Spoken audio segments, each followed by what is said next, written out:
আসসালামু আলাইকুম। আজকের ক্লাসে আমরা শিখব জেন্ডার। জেন্ডার মানে লিঙ্গ। জেন্ডার আমাদেরকে বুঝিয়ে দেয় কোনটি পুরুষ, কোনটি স্ত্রী, কোনটি পুরুষ ও স্ত্রী দুইই বোঝায়, কোনটি পুরুষ বা স্ত্রী কিছুই হয় না। যে সকল ওয়ার্ড দিয়ে স্ত্রী বা পুরুষ বোঝা যায় তাকে জেন্ডার বা লিঙ্গ বলে।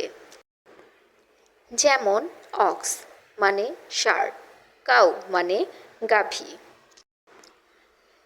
জেন্ডার বা লিঙ্গ চার প্রকার: মাস্কিউলিন জেন্ডার বা পুলিঙ্গ, ফেমিনিন জেন্ডার বা স্ত্রীলিঙ্গ, নিউট্রাল জেন্ডার বা ক্লিবলিঙ্গ এবং কমন জেন্ডার উভয়লিঙ্গ।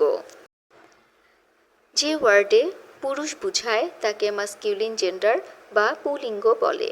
যেমন রহিম একজন ছেলের নাম, বয়, সান, স্যার ইত্যাদি। যে ওয়ার্ডে স্ত্রী বোঝায় তাকে ফেমিনিন জেন্ডার বা স্ত্রীলিঙ্গ বলে। যেমন ফরিদা একটি মেয়ের নাম, গার্ল বালিকা, ডটার কন্যা এবং ম্যাডাম সবই হচ্ছে স্ত্রীলিঙ্গ। যে ওয়ার্ডে পুরুষ বা স্ত্রী কোনোটিই বোঝায় না তাকে নিউট্রাল জেন্ডার বলে। যেমন অ্যাক্স, বক্স, পট, বল, ক্লক। সহজে মনে রাখার জন্য যাদের জন্ম ও মৃত্যু নেই, যারা অপ্রাণীবাচক, তাদেরকেই ক্লিবলিঙ্গ বলে। ক্লিববাচক শব্দের পুরুষ বা স্ত্রী কিছুই নেই। এগুলোর উদাহরণগুলোর দিকে নজর দিলেই আমরা বুঝতে পারবো।